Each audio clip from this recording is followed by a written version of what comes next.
Geldim seni yaparım ağa, yubanma tez gel güzelim. Sakitcene gir koluma, yaratma engel güzelim. Məhəbbətin bağçasında bax, hələ ki bülbül ötür. Zamanında gedəməsək, sar vuracaq tel güzelim. Sevgi odunda yanmağın nadan olan kəs nə bilir? Səndən ayrı qalamıram, sinəmi həsrətim dəlir.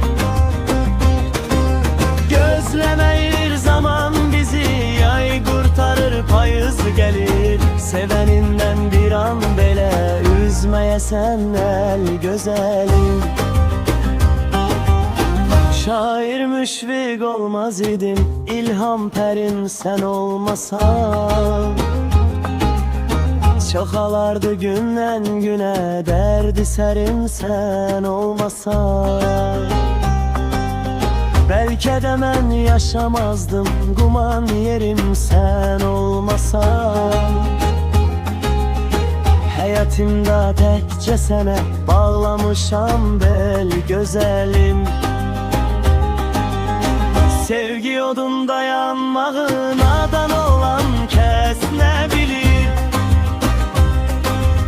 Səndən ayrı qalamıram, sinəmi həsrətim dəlir. Gözləməyir zaman bizi, yay qurtarır payız gəlir. Sevənindən bir an belə üzməyəsən əl gözəlim.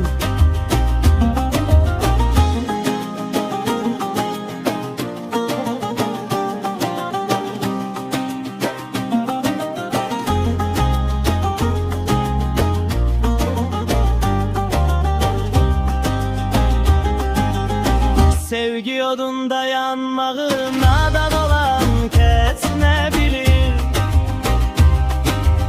Səndən ayrı qalamıram, sinəmi həsrətim dəlir.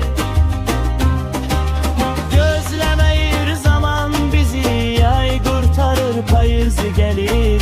Sevənindən bir an belə üzməyəsən əl gözəlim. Sevənindən bir an belə üzməyəsən əl gözəlim.